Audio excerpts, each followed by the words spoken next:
This is your ultimate stop for everything sports. The Golden State Media Concepts Sports Podcast. Should I say more? From the NFL, MLB, the NBA to MMA, it's all in here. The Golden State Media Concepts Sports Podcast. Listen now.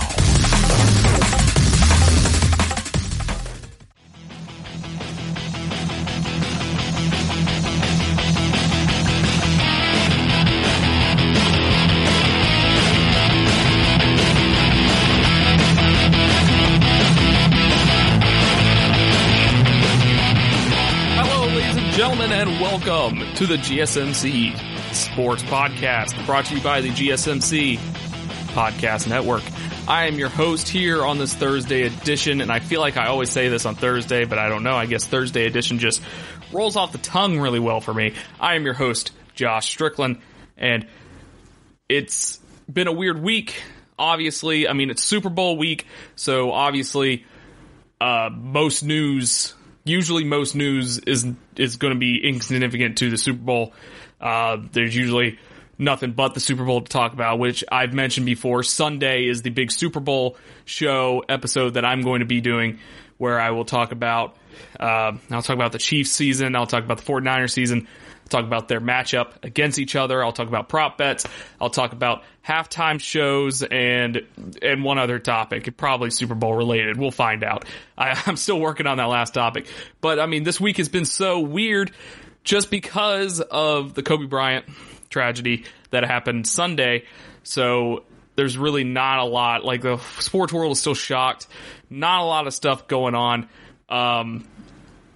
But I still have some stuff to talk about. For instance, just right before I hit record on this podcast, the Houston Astros have finally hired a replacement manager, and if you don't know, the Houston Astros have been going through some turmoil this offseason, in this baseball offseason. They were under investigation for a sign-stealing accusation that turned out to be true, where they used a video camera to steal signs, video camera from the center field fence to steal signs, and they would bang a trash can, and there's a huge investigation about it, and AJ Hinch got a suspension, a year-long suspension, but the Astros decided just to can him.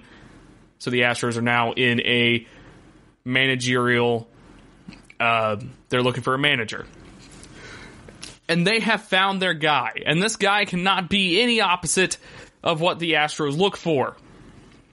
So the Astros, besides the sign stealing thing, the Astros are a very analytical, they use analytics, they use technology to their best advantages, and like I said, besides the camera in center field, they use a lot of different technology to help them figure out what's the best lineup, what's the best way to position our players when a batter's up, stuff like that. Like, what's the best pitches to throw to some they're very analytical. They use analytics. They especially use these newfangled advanced metrics that baseball is falling in love with for the past couple years. So why does that matter?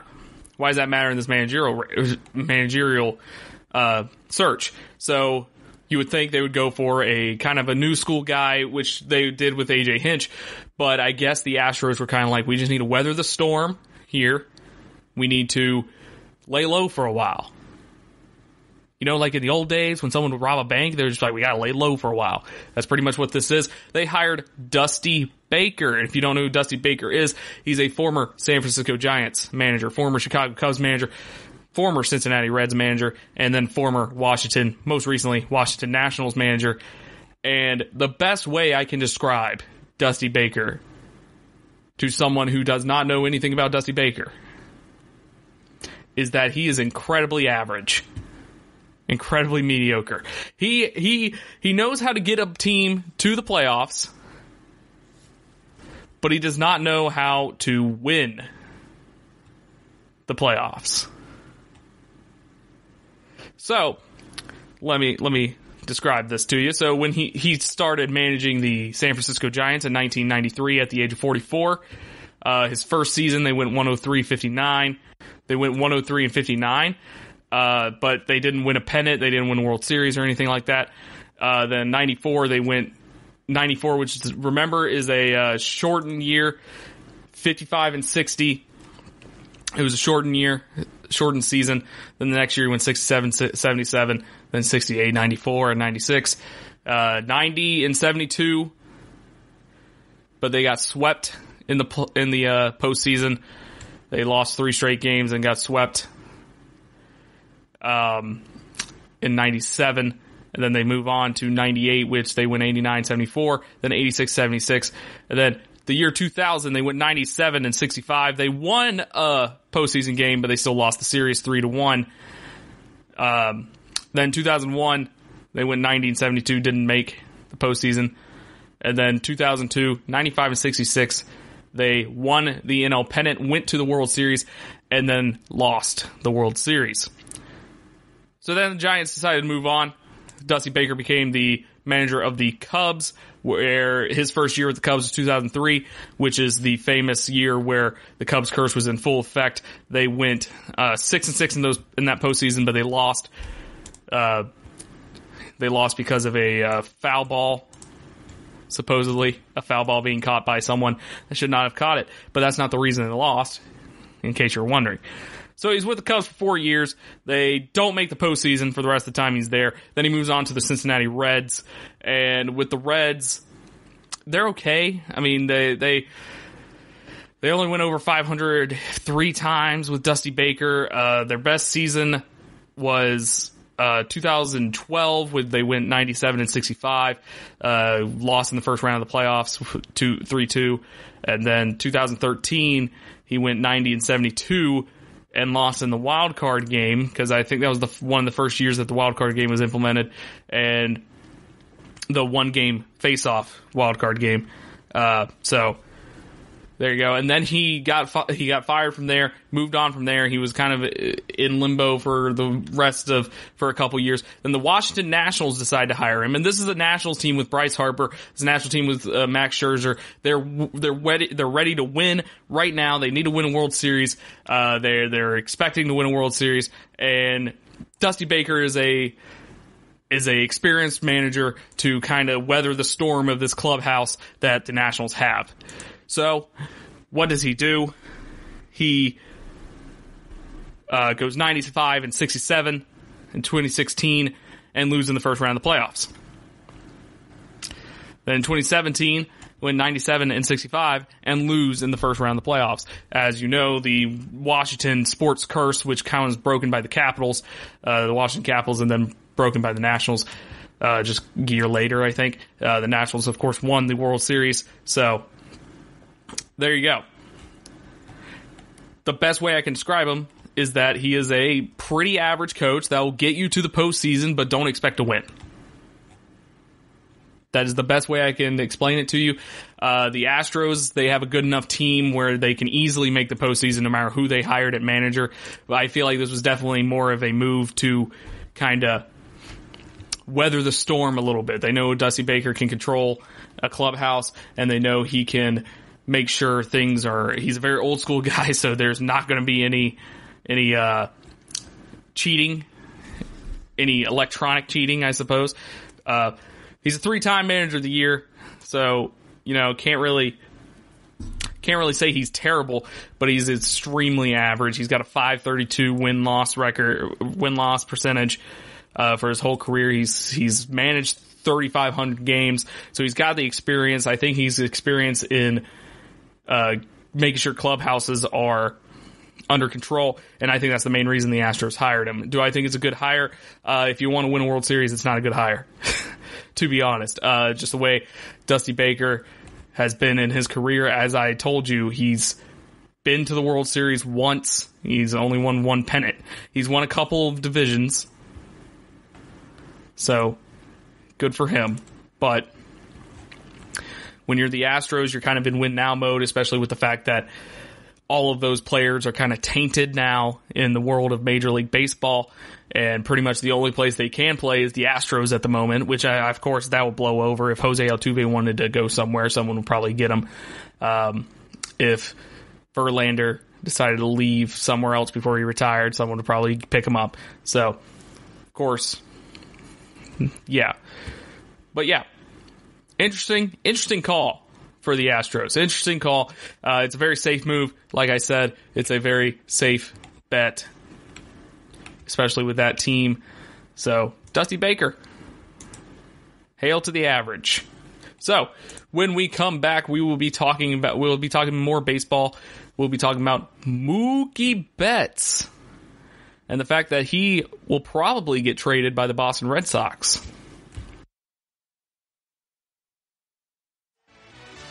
Are you looking for the very best NFL and college football podcast? Then check out the GSMC Football Podcast. Get the latest football news both on and off the field. From the NFL Draft to trades to the rumor mill to the NFL Combines. They got you covered. That's GSMCpodcast.com/football-podcast. Get updates on college rivalries, game day insights, and much, much more. It's football talk the way you want it. This show eats, sleeps, and breathes football. Don't forget to like them on Facebook and follow them on Twitter. Visit GSMCpodcast.com for more info.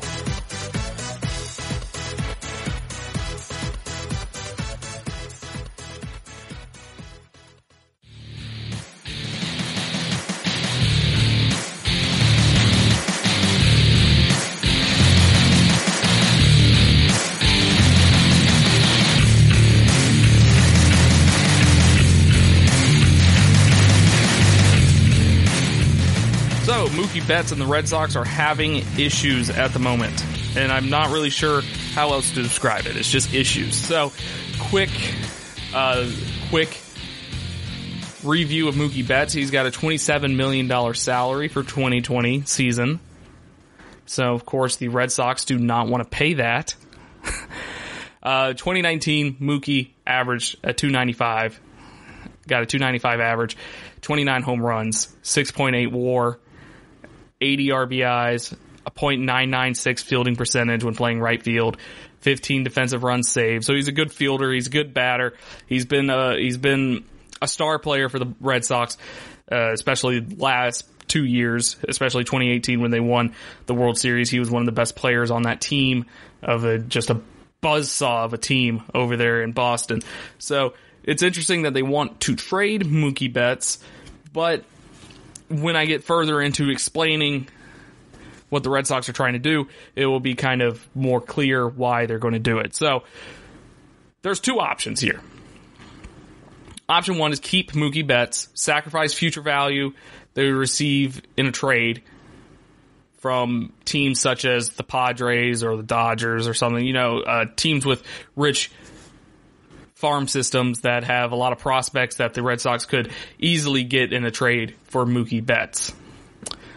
So they can keep him this year, and just kind of try to win the division with the Yankees, the New York Yankees, which shows no sign of stopping. The Yankees are trying to win right this second, as you can tell from their offseason acquisitions and what they've been doing the past couple years. They are looking to win right now. They picked up Garrett Cole, so their pitching's rotation's better.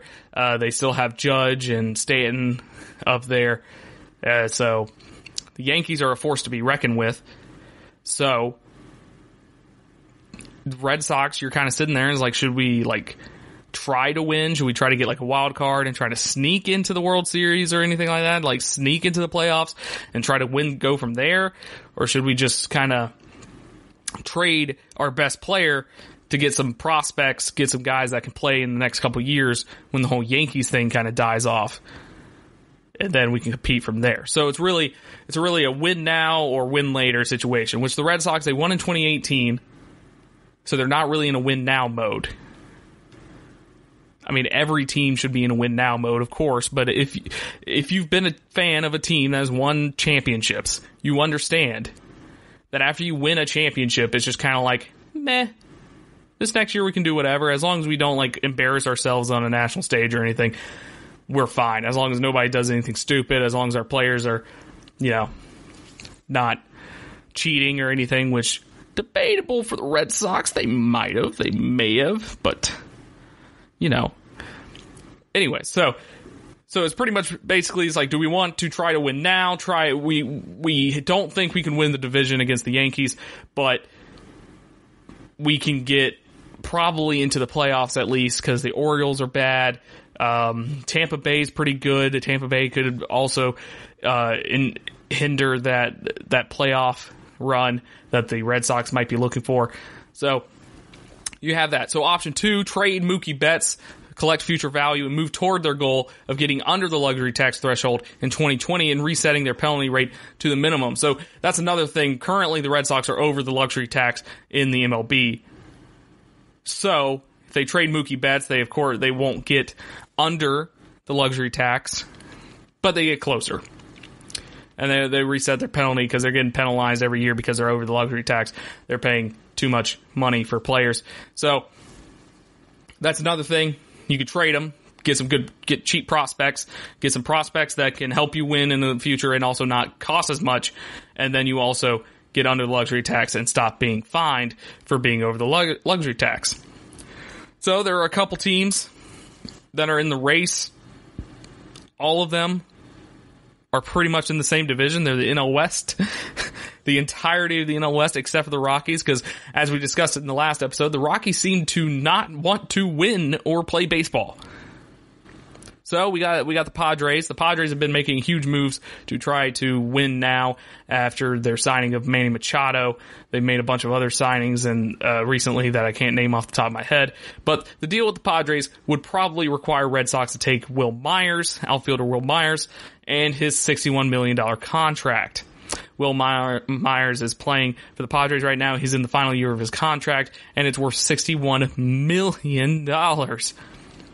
So the only way that the Red Sox actually make that trade is that if the Padres help them pay for that off. So the Padres will give them some cash to help pay that off, because obviously that the Red Sox don't want to do that because they want to be under the luxury tax. So to be under the luxury tax, they're going to need the Padres to pay them money to take on that huge contract. But the Padres have one of the best farm systems in the league, according to Baseball America. They're number 2. They have numerous prospects in the top 100 ranking. So pretty much trading with the Padres is as sure thing as you can get to getting a good young player that can play in the next couple of years. So that's one thing for the Padres. That's a good thing to trade with the Padres. So, or you could trade them to the other Death Star in the other league, in the National League. As you have the Death Star in New York, you also have the Death Star in Los Angeles. The Dodgers could trade for Betts. Betts' salary is, of course, not an issue for the Dodgers because the Dodgers apparently print money over there. They just have endless of money. It, of course, required the Dodgers to give up top prospects for only 1 year of Betts. So Dodgers are 5th in the farm system rankings by Baseball America. So this is not that big of a deal to them. They have, and it seems like they always have prospects. The Dodgers always have one of the best farm systems. So, of course, they're not worried about prospects. We don't care about prospects. We're trying to win a World Series. We've tried to win a World Series since the freaking 1980s. So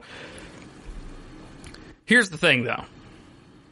Dodgers are heavy favorites to win the division, so they don't necessarily need Mookie Betts. They also have enough money where they can sign Mookie Betts at the end of the season, in the offseason, when he becomes a free agent. So for the Dodgers, it's kind of like, why should we trade all of our prospects when we could just wait? Kind of wait it out. Because we're going to go to the playoffs. We're more than likely going to go to the playoffs. So why trade our entire farm system for Mookie Betts? Well, of course, as I mentioned before, the Dodgers are kind of in win now, please mode at this point. They've made 2 of the last World Series and lost 2 of the last World Series to the Houston Astros, who cheated, and the Boston Red Sox, who supposedly cheated. And Mookie Betts was a huge proponent in the Dodgers losing that World Series against the Red Sox. So it's kind of a big deal. The Dodgers want to win now. Clayton Kershaw's not getting any younger. They lost Ryu, which is one of their best pitchers, most consistent pitchers. And yeah, so the Dodgers are kind of in a win now mode. They want to win no matter what it takes. So there you go.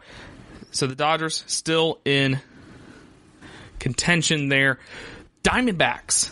The Arizona Diamondbacks are also they have also shown interest in Mookie Betts. Diamondbacks farm system is only ranked 16th, which is about half the league, so that's not terrible. But the Padres are 2, Dodgers are 5, so if the Red Sox are looking for prospects, probably better to trade with the Padres than the Dodgers.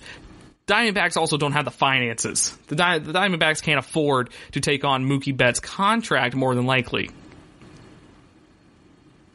But none of this really matters in the end of the day if you're Mookie Betts, because no matter what, you're likely leaving the Red Sox after the year is over anyways if you don't get traded. Keeping Betts, like I said, would make the Red Sox better in the short term. But overall, like, it'll make you better this year. But overall, trading him will help for the future, which at this moment in time in that division, you kind of have to look towards the future. Because the Yankees are a Death Star, and you're not going to get a season like 2018. I don't think they're going to have a season like 2018 this year, where they're just an unstoppable force. I don't think they're going to have a season like that again, especially with an unhappy Mookie Betts.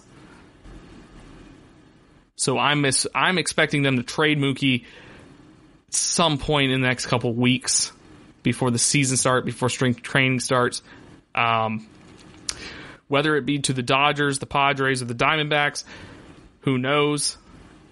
I personally believe that it should be the Padres. I think the Padres have the best offer for them, except for the Will Myers thing, but I think the Red Sox can get over that. But there you have it. So where is Mookie Betts going to go? Who knows? I don't know. When we get back, we'll talk about Gronk's comments. We're actually going to talk about football here during Super Bowl week. So we'll talk about Gronkowski's comments about Tom Brady when we come back. Check out the show that's built on the MMA. From the UFC to extreme cage fighting, they got the fights covered. Check out the GSMC MMA podcast. Get the latest news on past or upcoming fights. Join us as we talk to and about some of the biggest names in the MMA, past, present, and future. When it's the fight game, there's just one show to check out. GSMCpodcast.com/MMA-podcast. Don't forget to like them on Facebook and follow them on Twitter. Visit GSMCpodcast.com for more info.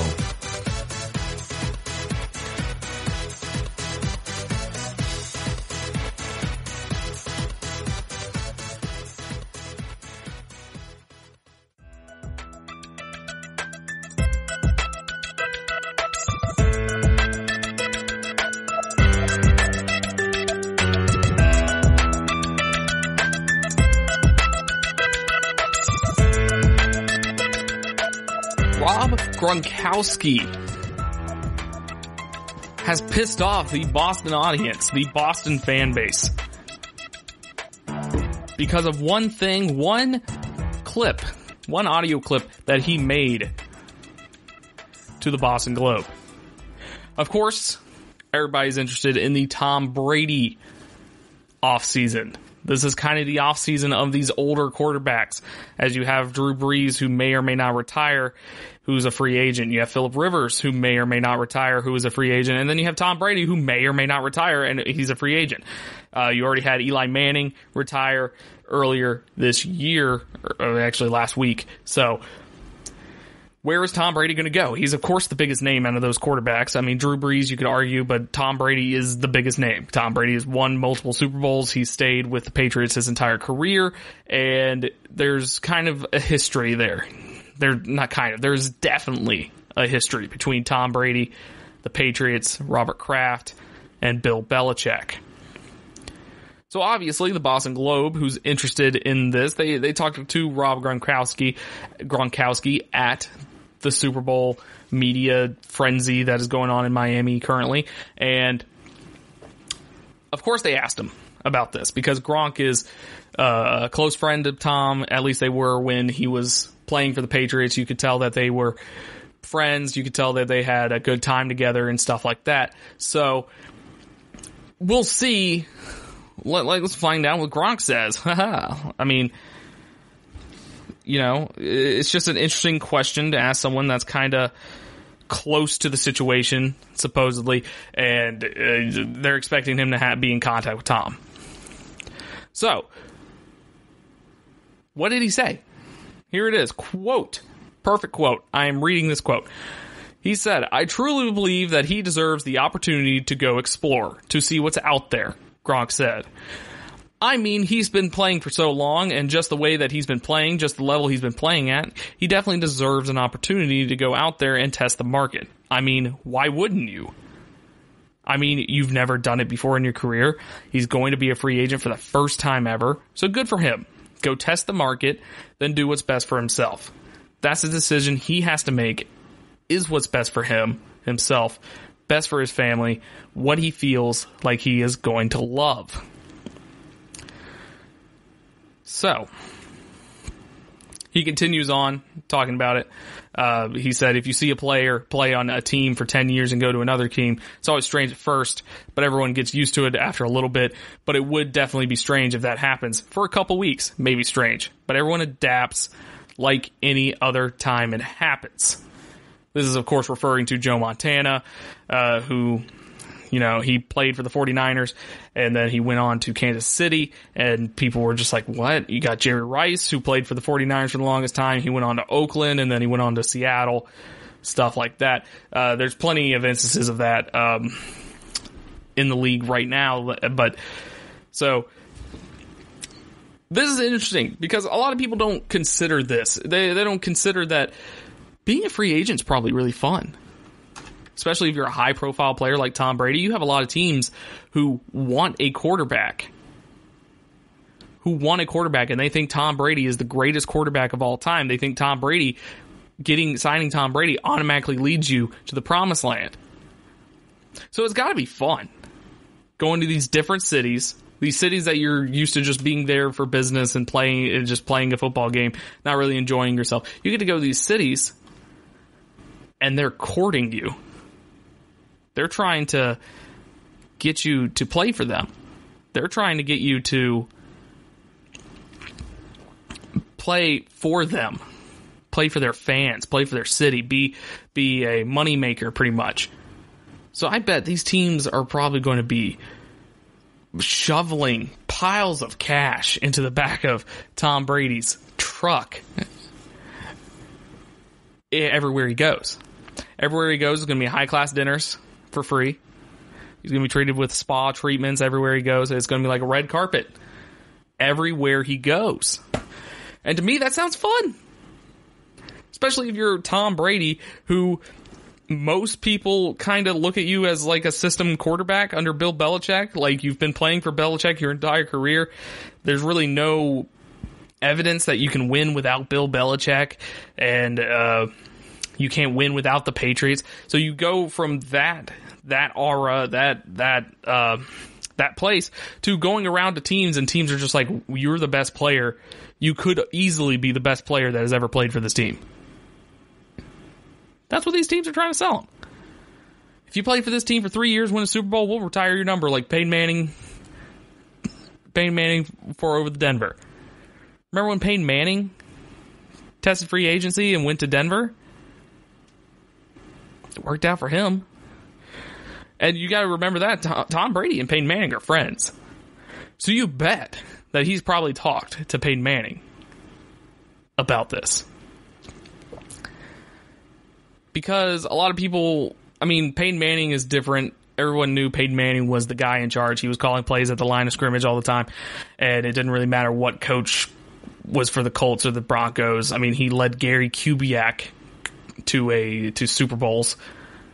So Peyton Manning's definitely held in a different light than Tom Brady, because obviously, like I said, there is that stigma over Tom Brady. Can you win without the Patriots? Can you win without Bill Belichick? And I think this is a good opportunity for him to prove that. And he is a competitive man. This is a super competitive man. He wants to prove that he is the best. So what is the best way to prove that you're the best when everyone thinks that you are only the product of Bill Belichick? You leave. You go to a different team. You lead them to the playoffs, to the Super Bowl. I mean, yeah. And honestly, there's not a lot of teams that I could see him going to that would actually make him, because I'm one of those people. I think Tom Brady's great. His competitive spirit is great. He's a great leader. All that good stuff. He has all the intangibles, all the leadership intangibles, all the charisma and all that to lead a team. He's a great leader. But I've mentioned this before. When I see him play, nothing really wows me. Like, nothing he does really. I'm never like just sitting there and it's like, oh man, that was all Tom Brady. That whole game was all Tom Brady. There's not a lot of times I do that. You can point to the Titans game in the playoffs where, I mean, you can point out this whole year, actually, the Patriots offense looked bad, and they were saved by that defense. So I'm thinking Chicago Bears could be a good spot to go to because the Bears have a great defense with Myles Garrett. Not Myles Garrett. Blanking on his name right now. I just saw Myles Garrett at the corner of my eye, so I don't know why I said that. But going to the Bears would be a good move. So I believe that would be the best move, either that or the Chargers, because the Chargers also have a pretty good team. They were kind of held back by Phillip Rivers being old, which I believe Phillip Rivers should probably retire as well. So it's interesting. Like I said, you're going from everyone thinking you're a system quarterback, and if you go to a team and win there, people are going to shut up. So I think it'll be good. I mean, Gronk, like he said, he's never done this, so it's a nice new experience. When you're a high-profile player, you want to experience free agency once. Just see what's else out there. He knows nothing other than the Patriots. I'm sure he's talked to other guys about their organizations and stuff like that. All Tom Brady knows firsthand is the New England Patriots. And you got to think. I mean, he might want to try, like, people want to try things. People like new challenges. And as competitive as Tom Brady is, he says he can play until he's 45, which after this past year, I don't know about that. But he said he can play until he's 45. Prove it. Play for a different team. Win for that team for, 4 more years or whatever, however old he is. But Gronk's right. He does have the right to test these open waters. He has earned it. He is one of the best quarterbacks of all time. Won 6 Super Bowls. He's earned it. I mean, it would be weird to see him in a different jersey, though. However, when we come back, we'll be talking about a bunch of dudes in different jerseys as the XFL official rosters, 53-man rosters, were announced a couple days ago, and we will be talking about the interesting bits of that. Are you looking for help for your fantasy football team? Check out the GSMC Fantasy Football Podcast. Get today's best advice on who to start, who to sit, even who you should draft. From sleeper picks to red hot lineups, they got it all covered for you. That's gsmcpodcast.com/fantasy-football-podcast. We'll cover traditional leagues, dynasty, PPR, even IDP leagues. When you need fantasy help, there's just one show to hit up. Don't forget to like them on Facebook and follow them on Twitter. Visit gsmcpodcast.com for more info.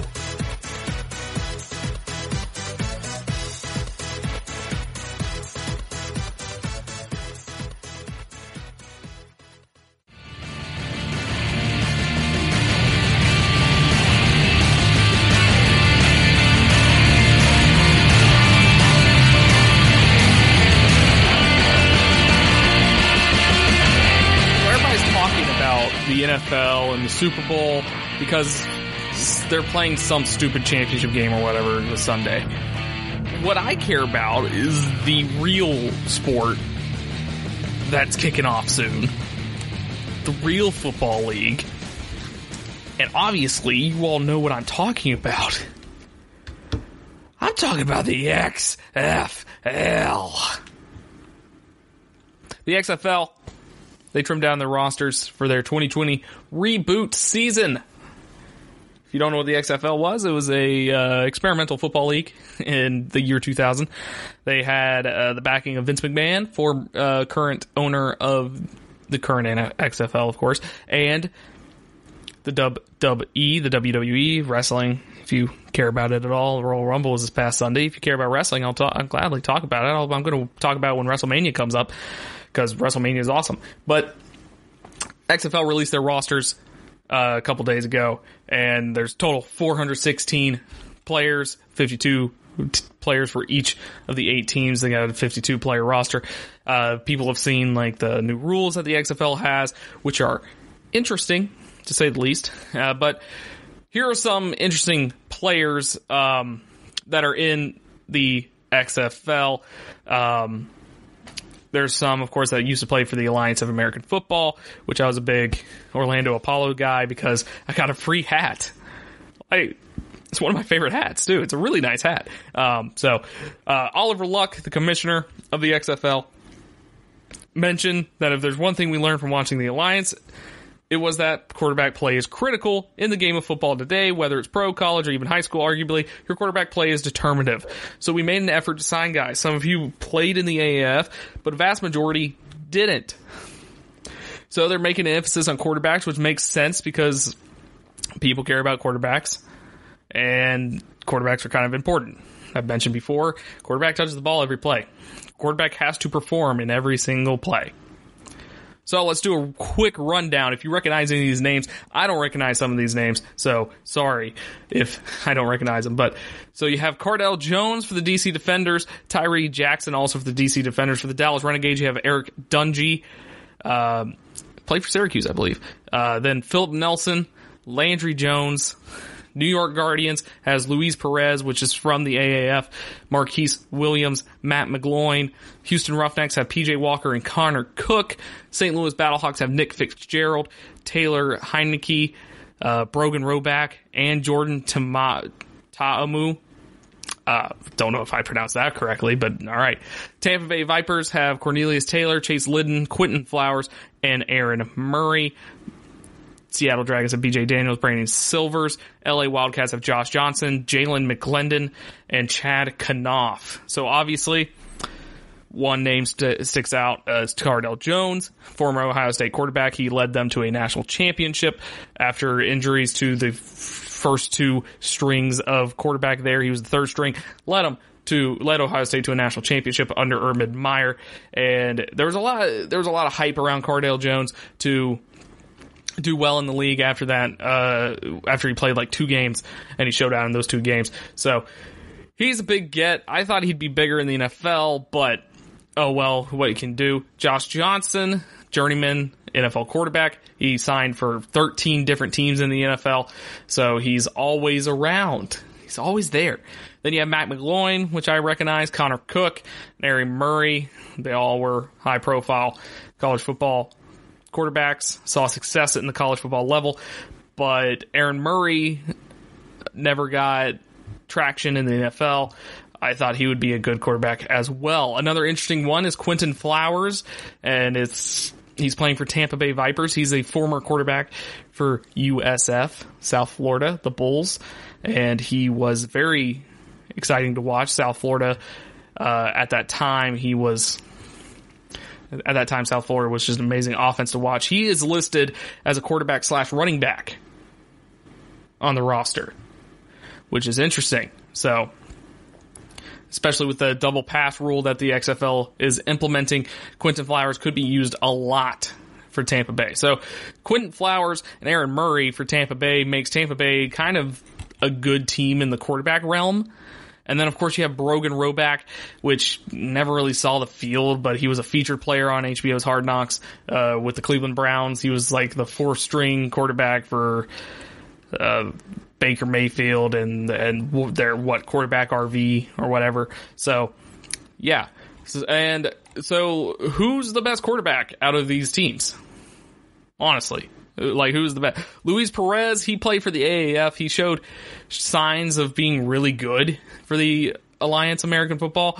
And he had a chance at being considered possibly the MVP of that league. So, yeah, there he is. Oh, yeah, I forgot. Aaron Murray was trash in the Alliance American Football. I forgot about that. Sorry. Then you have the Dallas Renegades. They have Eric Dungy, who he played really good for Syracuse Orange. And then you have Landry Jones, who backed up Ben Roethlisberger in Pittsburgh and even started a couple games because of injuries to Ben Roethlisberger. So Landry Jones is up there. So Dallas Renegades are up there. Cardale Jones, like I said, is pretty good. Tyree Jackson, I don't recall who that is, but well, whatever. St. Louis Battlehawks, that's an interesting lineup. You got Nick Fitzgerald, former Mississippi State quarterback. He was a really fun player to watch because he made a lot of things happen with his legs, and he made Mississippi State, like when Mississippi State was like up there, he played for them. He broke his leg, I think, against Ole Miss one year. But then you have Brogan Roback, which I don't think Brogan Roback's very good, but it's just a fun name to say. Tampa Bay, like I said, Quentin Flowers and Aaron Murray. Aaron Murray was not very good in the Alliance American Football, so we'll see how that goes. Quentin Flowers, he switched to running back to try to make an NFL roster, so we'll see how that turns out for him.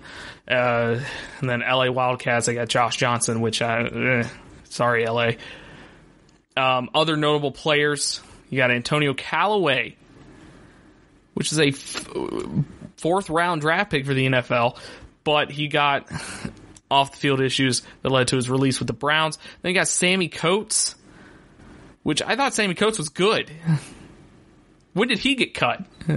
Like, especially this year when they needed receivers more than anything on the Steelers.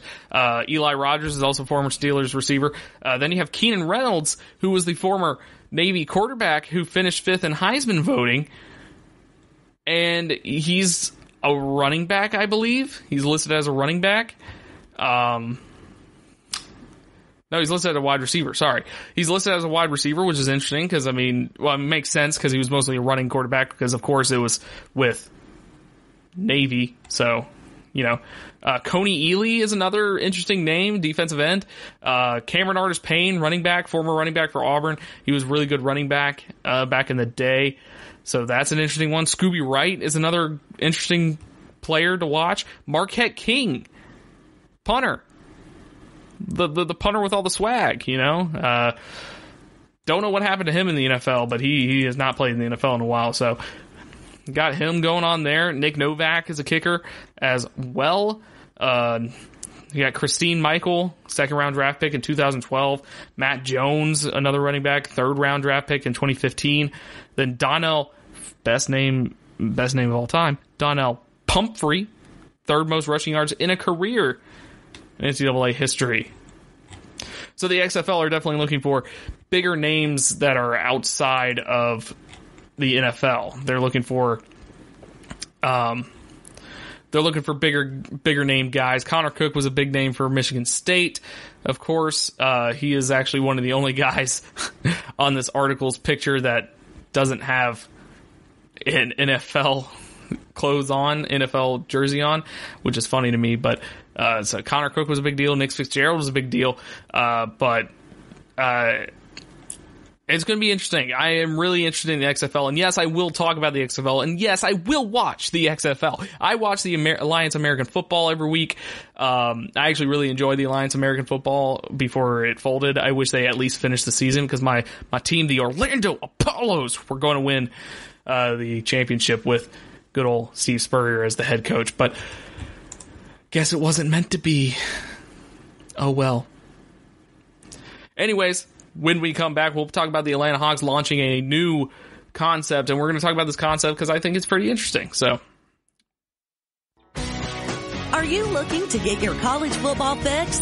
Looking to get the latest news on your favorite school's team? The GSMC College Football Podcast is your ticket to all things college football. Join us as we talk college football from the national championship, the college rivalries, the bowl game, to the Heisman Trophy. To which conference is the best? We've got you covered for the Big Ten, SEC, Big 12, the Pac-12, ACC, and everything in between. Download the GSMC College Football Podcast on iTunes, Stitcher, SoundCloud, Google Play, or anywhere you find podcasts. Just type GSMC in the search bar.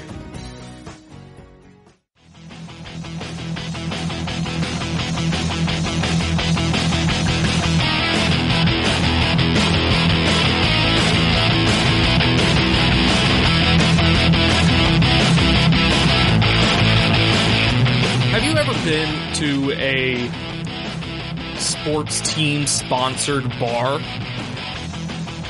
Like, I know there's a bunch of them in New York. There's like bars for like random colleges and stuff like that. Like, some bars just adopt colleges just because there's like an alumni base there, and they get a lot of business just because these guys go there.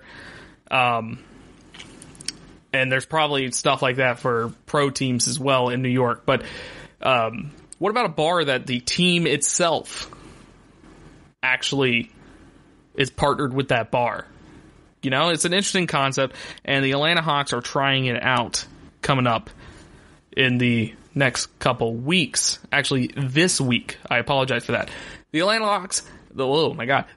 Hawks have launched an official bar network partnering with Anheuser-Busch and 13 watering holes across the metro Atlanta.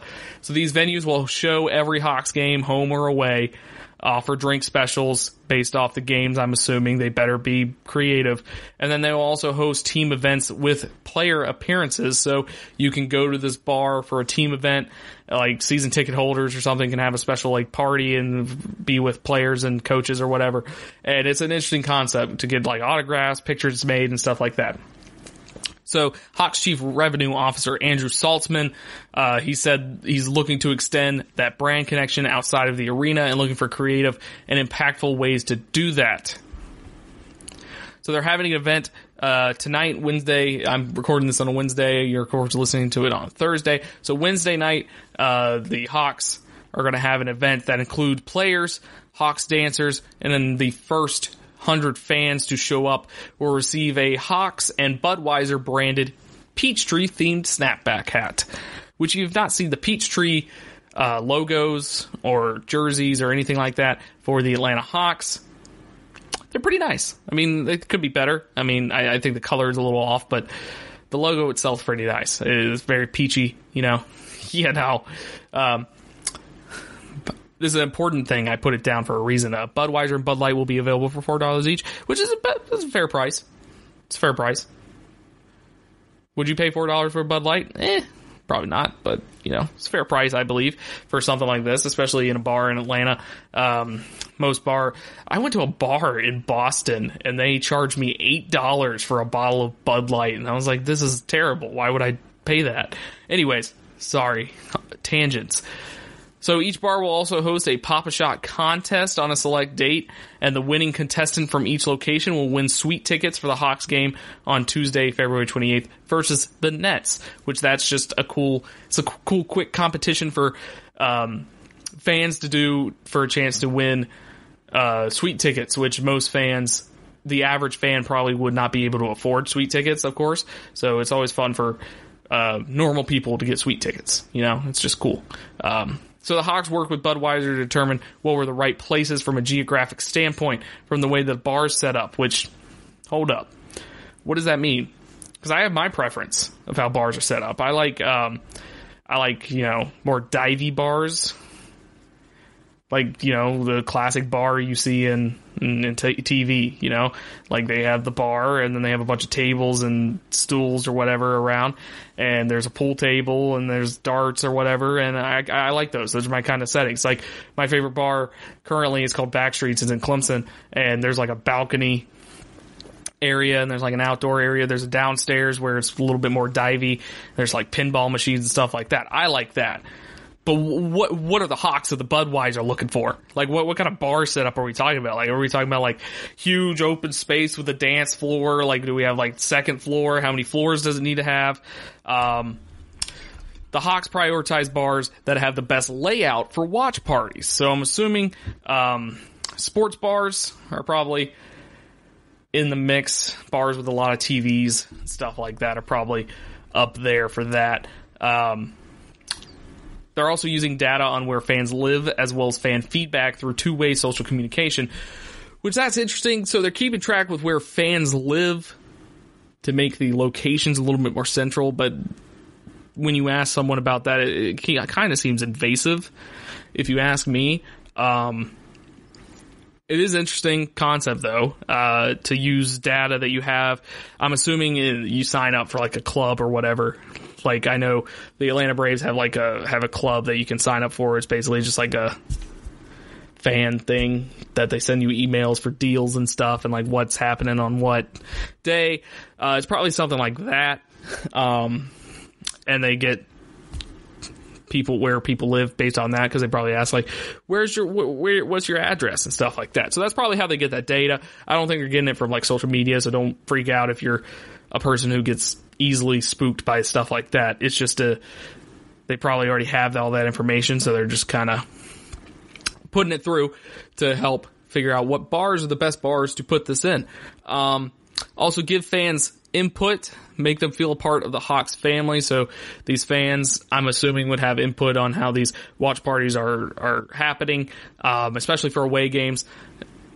And I remember reading this article, and the guy for the Hawks, that I forgot his name, Andrew Saltzman, the chief revenue officer, he mentioned that Atlanta is in a rebuilding mode, but the fans don't seem to care. The fans are still behind the team and stuff like that. So he's not worried about losing fans because they know that they're trying to be competitive, which, debatable.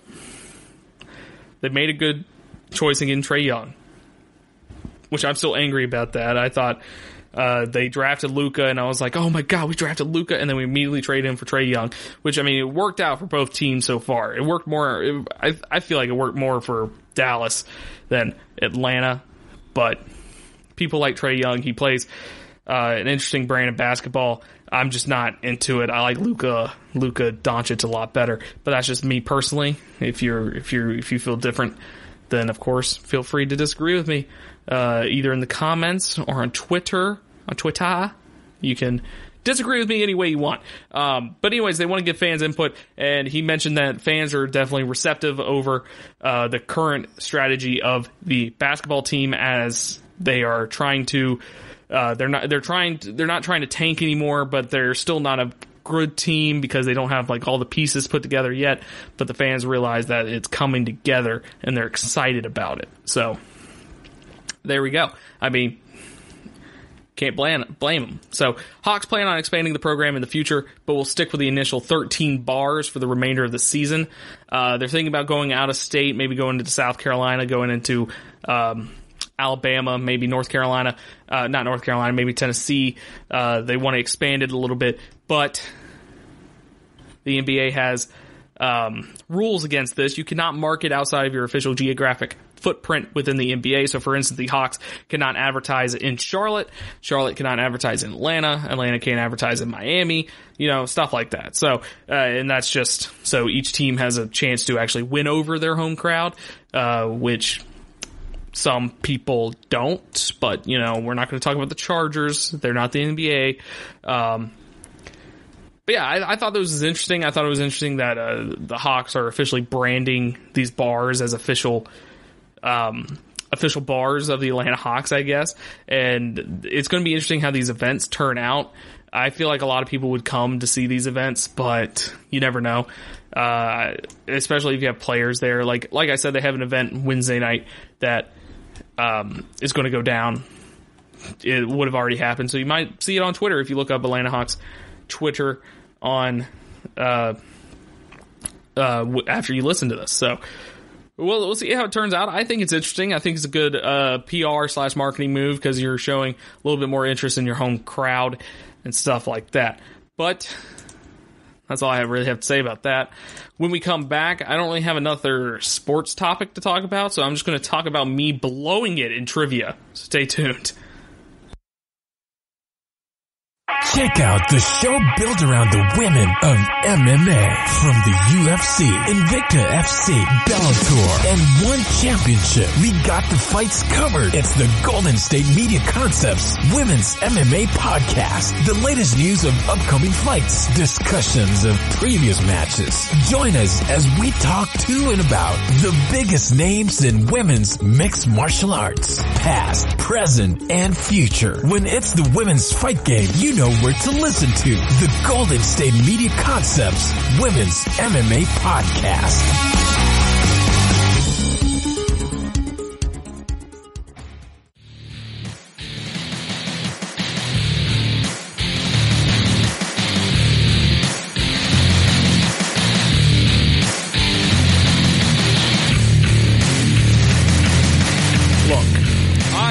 Never on any good sports teams growing up.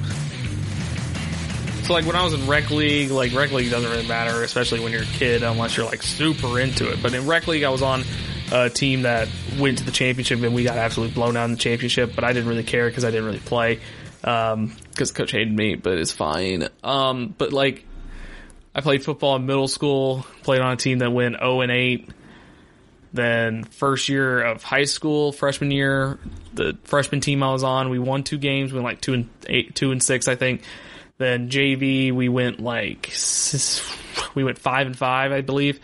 And then junior year, our team went 0-10. And then senior year, we won 2 games, went 2-8. So I'm not used to. I've never been in clutch situations, you know. Never been in clutch situations. So, this leads me into the topic of how I blew it in trivia last night. So I played trivia last night. And like I said, I'm talking about this because I don't have any other sports topics to really talk about. Because like I said, I don't want to talk about the Super Bowl yet because Sunday's going to be a whole Super Bowl show. But anyway, so I'm at a bar with my 2 friends. And it's a situation where if we win this round of trivia, like that day of trivia, then we move on to this championship round in March. So I was like, well, yeah, I want to win the freaking championship. I want to go to the championship. So let's do it. Let's I'm going to give this my all. We're going to win this. All right. We got this. First topic, Super Bowl. So they asked 3 questions in the Super Bowl. First question is 1 point. Second question is 2 points. Third question is 3 points. So I'm like, I got this. First question was like, what was the first question? First question was like, who was the only quarterback to win 2 Super Bowl MVP, or no, who won the Super Bowl MVP of Super Bowl 1 and 2? And I was like, oh, Bart Starr. That's the only player I know on both teams there. So got that one right. Got all 3 right. The other one was like, name one of the 4 teams that haven't been to the Super Bowl, which is the Browns, Jaguars, Texans, and Lions. Those are the 4. So we got all 3 of those right. We got all the Super Bowl ones right. Okay. I think the last question for that category was like, name the quarterbacks who won back-to-back Super Bowls. All the quarterbacks have won back-to-back Super Bowls. Or no, all the quarterbacks who won 4 Super Bowls, I believe, which is Joe Montana, Tom Brady, and Terry Bradshaw. I contributed the Terry Bradshaw one, which I was very proud of because none of my friends knew who Terry Bradshaw was. But next question, the next category was like presidents and their dogs, and I was like, what? It was like, what president had a beagle named Beagle? And I was like, what? It was between like Nixon, Teddy Roosevelt, and Lyndon B. Johnson. And I was like, well, Nixon kind of looks like a beagle, so let's go with that. But no, it was Lyndon B. Johnson. Then the next question was like, this president named their dog Drunkard. And I was like, what? Who named their dog Drunkard? Luckily, these were multiple choice. But it was George Washington. We guessed Grant. You said Grant because my friend was just like, he was a known alcoholic. I was like, okay, sure, whatever, man. And then the third question was like Bo, Obama's dog, and it was just like Bo. It's Obama. But anyways, third category was the Grammys, which luckily I watched the Grammys, which actually that might have been a better topic to talk about than me sucking at trivia. But got all those right. Then the halftime question happened. which I forgot the halftime question. Oh, the halftime question. Oh my God, this bothered me too. The halftime question was like, name the top 10 teams in the Eastern Conference in the NBA.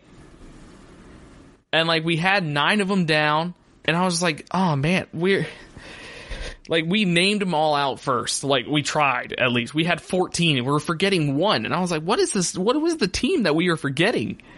What on earth is the team that we are forgetting? And the team we were forgetting was the Milwaukee Bucks. You know, the team that's in first place in the Eastern Conference. So I was like, Jesus, that's not good. That's not good. Next category was, know that song, which they just played songs from the Grammys. That was pretty easy. Next category after that was the Muppets. And I was like, oh, geez, I know nothing about the Muppets. And that didn't end well, because we knew nothing about the Muppets. Then the one after that was about video games, and I was like, guys, I got this. It was like, what year did the Sega Genesis come out, which was 1989, but he gave us a year. I said 1990. What came out for Nintendo after the N64? And I was like, it was a GameCube. What is this easy trash? And then it was like, how many bits did the Super Nintendo have? And I was like, 16 bits. Duh. What is this trash? So then we get to the final question. And the final question, you have to give in a bet, which the highest bet you can make was 45. So we were like in 6th place, but we were only like 7 points down. So I was like, might as well just risk it all. I mean, why not? If we get it right, then we probably win. If we don't get it right, then, oh well, it's whatever. It's trivia. Who cares?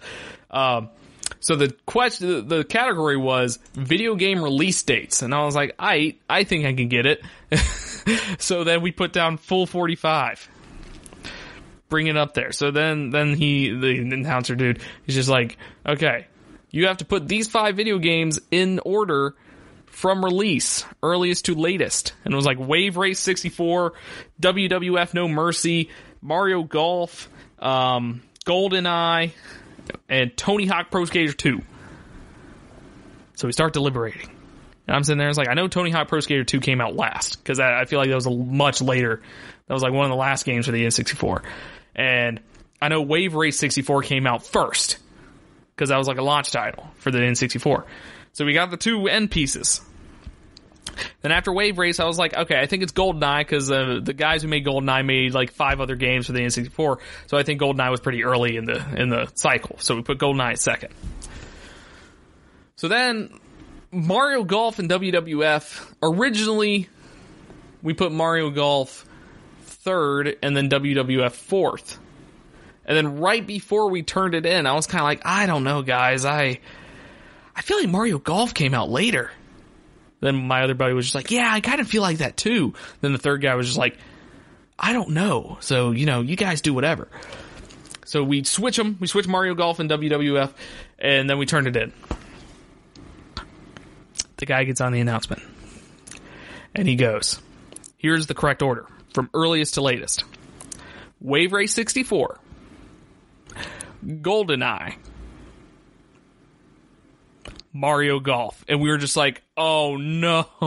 Then he said WWF. Then he said Tony Hawk Pro Skater 2. And we were just like, oh my God. We literally just blew it. We had the correct order. And then we sent it. We changed it. We changed our mind and we sent it back. We literally had the right order. So I just want you all to know I don't have clutch jeans. That's pretty much it. We would have won that too. We would have won on the championship run. We're going to try again on Tuesday.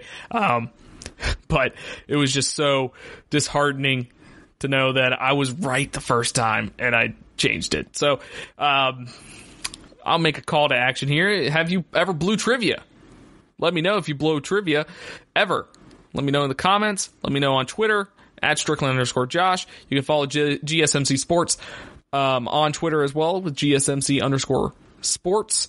You can rate us, subscribe to the podcast if you enjoyed it on iTunes, Spotify, wherever you get your podcast. So thank you for listening, everybody. And like I said, the Super Bowl special is coming up Sunday, as the Super Bowl is, of course, Sunday. So I'll be recording the Super Bowl special coming this Sunday. So get ready for it. I'm going full in depth. I'm going to talk about the Chiefs season. I'm going to talk about the 49ers season. Then we're going to talk about their matchups. Then we're also going to talk about prop bets and halftime shows and other fun stuff like that. So stay tuned. Sunday I'm really excited about. So hope you enjoyed this episode. Hope you enjoy the Super Bowl special on Sunday. Hope you enjoy me just in general, and have a great rest of your day. You've been listening to the Golden State Media Concepts Sports Podcast, part of the Golden State Media Concepts Podcast Network. You can find this show and others like it at www.gsmcpodcast.com. Download our podcast on iTunes, Stitcher, SoundCloud, and Google Play. Just type in GSMC to find all the shows from the Golden State Media Concepts Podcast Network, from movies to music, from sports to entertainment, and even weird news. You can also follow us on Twitter and on Facebook. Thank you, and we hope you have enjoyed today's program.